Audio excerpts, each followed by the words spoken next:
What if I told you the Roman Empire was built on a secret it tried to bury forever?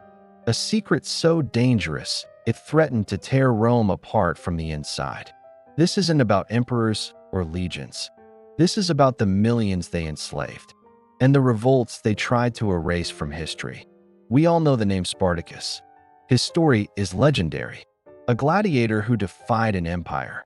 But Spartacus was not the first, and he was not the only one. His was just the one revolt so massive, so terrifying, that Rome couldn't completely hide it. But what about the others? The story Rome doesn't want you to hear begins long before Spartacus. It starts on the island of Sicily, a place that was Rome's first great prize of war. It became the Republic's breadbasket, a vast network of plantations powered by slaves. But with so many enslaved people in one place, something was bound to happen. The First Servile War. It began with a Syrian slave named Eunice. He wasn't a warrior or a gladiator. He was a magician, a prophet. He claimed the goddess Spartacus spoke to him, promising him a kingdom. He would perform tricks, breathing fire from his mouth using a nutshell and embers. His fellow slaves believed him. They saw hope. And then there was Cleon, a Cilician slave who was a natural military leader. He had been abandoned in his homeland, so he knew how to fight. He gathered his own force of slaves. The Roman landowners laughed. They thought this was a small, local problem. They were wrong. When Eunice and Cleon joined forces, they had an army. Not a mob, an army. Some sources say it swelled to 200,000 strong. They captured cities. They defeated Roman praetors sent to stop them. For 4 years, a slave kingdom ruled in the heart of Roman Sicily. Rome was terrified. This wasn't just a riot. This was an organized state with a king, a queen, and a council. They even minted their own coins. Imagine the shock in Rome. Their own slaves were creating a rival kingdom on their doorstep. This defied everything the Roman world was built on. Finally, Rome had to send its best. Consular armies, the same kind of forces they used to fight foreign kings, were dispatched to Sicily. The war was brutal. Sieges were long and bloody. The slaves fought with a desperation Rome had never seen before.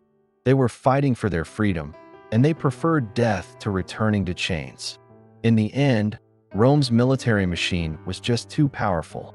The slave kingdom was crushed. Eunice was captured and died in a dungeon. Cleon fell in battle. Rome's revenge was absolute. Thousands upon thousands of survivors were crucified along the roads of Sicily. A message to every slave in the Republic. This is what happens when you dare to dream of freedom. But the message didn't work. The memory of the slave kingdom in Sicily didn't die. It went underground. Because just a generation later, it happened again, in the exact same place. The Second Servile War. It's almost a carbon copy of the first, which shows how little Rome had learned. Once again, it started with a prophecy. A slave named Salvius, who took the royal name Tryphon, rallied thousands.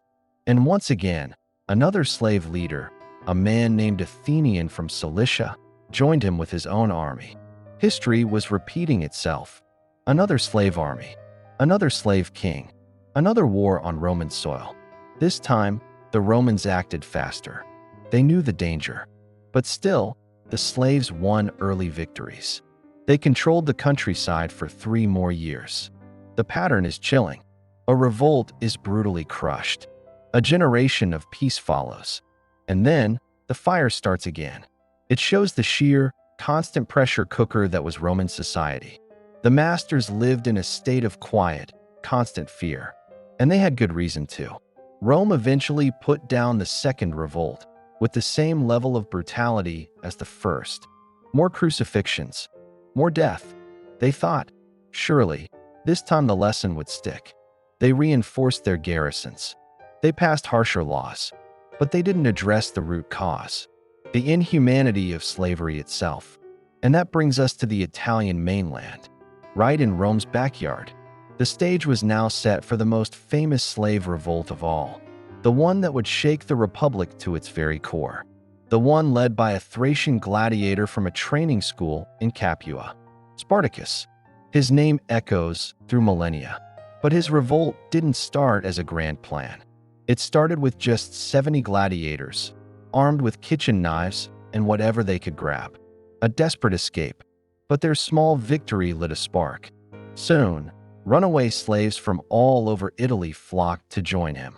Shepherds, farmhands, men and women who had nothing left to lose.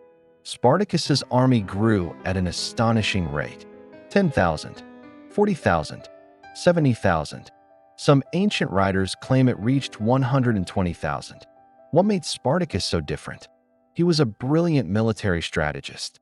He wasn't just leading a mob, he was training an army. He defeated multiple Roman armies sent against him. Not just local militias, but consular armies led by Rome's top generals. He humiliated the Senate. For 2 years, Spartacus and his army marched up and down the Italian peninsula, seemingly unstoppable. They were a phantom state, a moving nation of the freed. They had a goal: to escape Italy, to cross the Alps and find freedom in their homelands. They almost made it. This is the part of the story that reveals the deepest Roman fear. Spartacus wasn't trying to conquer Rome. He was trying to leave, and Rome could not allow that. They could not allow the world to see that slaves could not only defeat Roman legions, but could simply walk away. The very idea undermined the foundation of their power. So Rome unleashed its wealthiest and most ruthless citizen, Marcus Licinius Crassus. Crassus wasn't just a general. He was the ultimate symbol of Roman wealth built on the backs of slaves. He was given unprecedented power to end this threat once and for all. The final battle was a tragedy. Spartacus and his army were cornered in the south of Italy. They fought with the courage of those who had tasted freedom and would die before giving it up. Spartacus himself is said to have died in the thick of the fighting, trying to reach Crassus. His body was never found, but the fate of his followers was made terrifyingly clear. Crassus crucified 6,000 survivors along the Appian Way, the main road leading into Rome. A line of crosses stretching for over 100 miles. A spectacle of terror designed to be the final word on slave rebellion. So why did Rome try to erase these stories? Because they showed the lie at the heart of the empire. Romans told themselves that slaves were naturally inferior, that they were content with their lot. These revolts proved that was a fantasy. They proved that the desire for freedom is universal. These weren't just riots.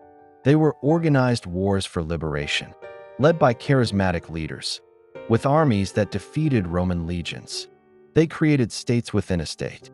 This was Rome's deepest nightmare made real.